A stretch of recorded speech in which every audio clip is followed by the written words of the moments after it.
Around the World in 80 Days by Jules Verne. Chapter 25, in which a slight glimpse is had of San Francisco. It was 7 in the morning when Mr. Fogg, Aouda, and Passepartout set foot upon the American continent, if this name can be given to the floating quay upon which they disembarked. These quays, rising and falling with the tide, thus facilitate the loading and unloading of vessels. Alongside them were clippers of all sizes, steamers of all nationalities, and the steamboats, with several decks rising one above the other, which ply on the Sacramento and its tributaries. They were also heaped up the products of a commerce which extends to Mexico, Chile, Peru, Brazil, Europe, Asia, and all the Pacific Islands. Passepartout, in his joy on reaching at last the American continent, thought he would manifest it by executing a perilous vault in fine style, but, tumbling upon some worm-eaten planks, he fell through them. Put out of countenance by the manner in which he thus set foot upon the New World, he uttered a loud cry, which so frightened the innumerable cormorants and pelicans that are always perched upon these movable quays, that they flew noisily away. Mr. Fogg, on reaching shore, proceeded to find out at what hour the first train left for New York, and learned that this was at 6 o'clock p.m. He had, therefore, an entire day to spend in the Californian capital. Taking a carriage at a charge of $3, he and Aouda entered it, while Passepartout mounted the box beside the driver, and they set out for the International Hotel. From his exalted position, Passepartout observed with much curiosity the wide streets, the low, evenly ranged houses, the Anglo-Saxon Gothic churches, the great docks, the palatial wooden and brick warehouses, the numerous conveyances, omnibuses, horse cars, and upon the sidewalks, not only Americans and Europeans, but Chinese and Indians. Passepartout was surprised at all he saw. San Francisco was no longer the legendary city of 1849, a city of banditti, assassins, and incendiaries, who had flocked hither in crowds in pursuit of plunder, a paradise of outlaws, where they gambled with gold dust, a revolver in one hand and a bowie knife in the other. It was now a great commercial emporium. The lofty tower of its city hall overlooked the whole panorama of the streets and avenues, which cut each other at right angles, and in the midst of which appeared pleasant, verdant squares, while beyond appeared the Chinese Quarter, seemingly imported from the Celestial Empire in a toy box. Sombreros and red shirts and plumed Indians were rarely to be seen, but there were silk hats and black coats everywhere worn by a multitude of nervously active, gentlemanly-looking men. Some of the streets, especially Montgomery Street, which is to San Francisco what Regent Street is to London, the Boulevard des Italiens to Paris, and Broadway to New York, were lined with splendid and spacious stores, which exposed in their windows the products of the entire world. When Passepartout reached the International Hotel, it did not seem to him as if he had left England at all. The ground floor of the hotel was occupied by a large bar, a sort of restaurant freely open to all passers-by, who might partake of dried beef, oyster soup, biscuits, and cheese, without taking out their purses. Payment was made only for the ale, porter, or sherry which was drunk. This seemed very American to Passepartout. The hotel refreshment rooms were comfortable, and Mr. Fogg and Aouda, installing themselves at a table, were abundantly served on diminutive plates by Negroes of darkest hue. After breakfast, Mr. Fogg, accompanied by Aouda, started for the English consulate to have his passport visaed.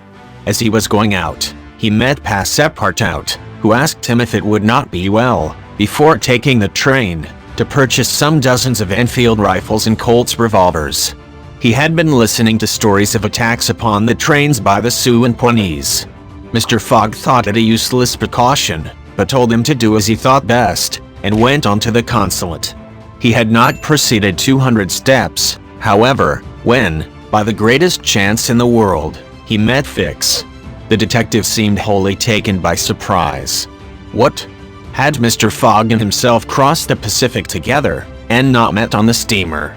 At least Fix felt honored to behold once more the gentleman to whom he owed so much, and, as his business recalled him to Europe, he should be delighted to continue the journey in such pleasant company. Mr. Fogg replied that the honor would be his, and the detective, who was determined not to lose sight of him, begged permission to accompany them in their walk about San Francisco, a request which Mr. Fogg readily granted. They soon found themselves in Montgomery Street, where a great crowd was collected. The sidewalks, street, horse-car rails, the shop doors, the windows of the houses, and even the roofs, were full of people.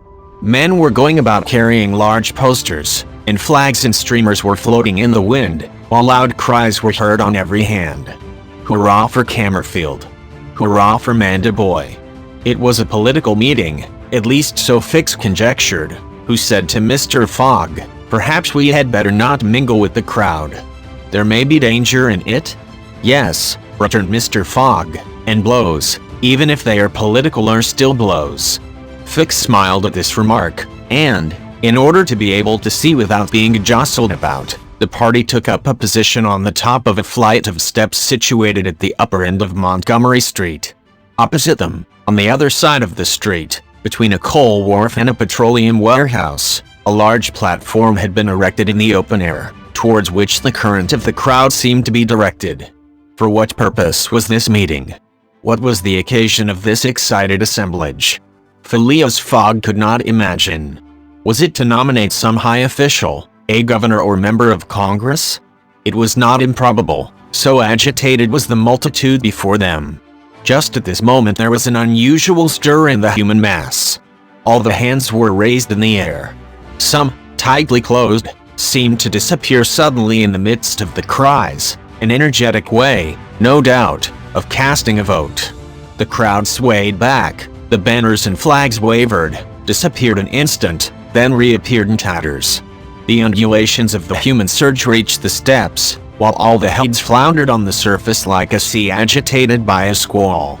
Many of the black hats disappeared, and the greater part of the crowd seemed to have diminished in height.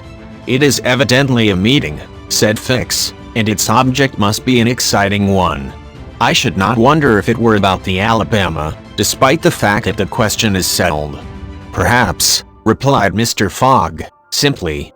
"At least, there are two champions in presence of each other, the Honorable Mr. Cammerfield and the Honorable Mr. Mandiboy." Aouda, leaning upon Mr. Fogg's arm, observed the tumultuous scene with surprise, while Fix asked a man near him what the cause of it all was. Before the man could reply, a fresh agitation arose, hurrahs and excited shouts were heard, the staffs of the banners began to be used as offensive weapons, and fists flew about in every direction. Thumps were exchanged from the tops of the carriages and omnibuses which had been blocked up in the crowd. Boots and shoes went whirling through the air, and Mr. Fogg thought he even heard the crack of revolvers mingling in the din. The rout approached the stairway, and flowed over the lower step. One of the parties had evidently been repulsed, but the mere lookers-on could not tell whether Mandiboy or Cammerfield had gained the upper hand. "It would be prudent for us to retire," said Fix, who was anxious that Mr. Fogg should not receive any injury, at least until they got back to London. "If there is any question about England in all this, and we were recognized, I fear it would go hard with us." "An English subject," began Mr. Fogg. He did not finish his sentence, for a terrific hubbub now arose on the terrace behind the flight of steps where they stood, and there were frantic shouts of, "Hurrah for Mandiboy! Hip, hip, hurrah!" It was a band of voters coming to the rescue of their allies, and taking the Cammerfield forces in flank. Mr. Fogg, Aouda, and Fix found themselves between two fires. It was too late to escape. The torrent of men, armed with loaded canes and sticks, was irresistible. Phileas Fogg and Fix were roughly hustled in their attempts to protect their fair companion. The former, as cool as ever, tried to defend himself with the weapons which nature has placed at the end of every Englishman's arm, but in vain. A big brawny fellow with a red beard, flushed face, and broad shoulders, who seemed to be the chief of the band, raised his clenched fist to strike Mr. Fogg, whom he would have given a crushing blow, had not Fix rushed in and received it in his stead. An enormous bruise immediately made its appearance under the detective's silk hat, which was completely smashed in. "Yankee!" exclaimed Mr. Fogg, darting a contemptuous look at the ruffian. "Englishman!" returned the other. We will meet again. When you please. What is your name? Phileas Fogg. And yours? Colonel Stamp Proctor. The human tide now swept by, after overturning Fix, who speedily got upon his feet again, though with tattered clothes. Happily, he was not seriously hurt. His traveling overcoat was divided into two unequal parts, and his trousers resembled those of certain Indians, which fit less compactly than they are easy to put on. Aouda had escaped unharmed, and Fix alone bore marks of the fray in his black and blue bruise. "Thanks," said Mr. Fogg to the detective, as soon as they were out of the crowd. "No thanks are necessary," replied Fix, "but let us go." "Where?" "To a tailor's." Such a visit was, indeed, opportune. The clothing of both Mr. Fogg and Fix was in rags, as if they had themselves been actively engaged in the contest between Cammerfield and Mandiboy. An hour after, they were once more suitably attired, and with Aouda returned to the International Hotel. Passepartout was waiting for his master, armed with half a dozen six-barreled revolvers. When he perceived Fix, he knit his brows, but Aouda having, in a few words, told him of their adventure, his countenance resumed its placid expression. Fix evidently was no longer an enemy, but an ally. He was faithfully keeping his word. Dinner over, the coach which was to convey the passengers and their luggage to the station drew up to the door. As he was getting in, Mr. Fogg said to Fix, "You have not seen this Colonel Proctor again?" "No. I will come back to America to find him," said Phileas Fogg calmly. It would not be right for an Englishman to permit himself to be treated in that way, without retaliating. The detective smiled, but did not reply. It was clear that Mr. Fogg was one of those Englishmen who, while they do not tolerate dueling at home, fight abroad when their honor is attacked. At 6:15 the travelers reached the station, and found the train ready to depart. As he was about to enter it, Mr. Fogg called a porter, and said to him, "My friend, was there not some trouble today in San Francisco?" "It was a political meeting, sir," replied the porter. "But I thought there was a great deal of disturbance in the streets." "It was only a meeting assembled for an election." "The election of a general-in-chief, no doubt?" asked Mr. Fogg. "No, sir, of a justice of the peace." Phileas Fogg got into the train, which started off at full speed. This is end of the chapter 25. If you like this story, please like, share and subscribe. Thank you.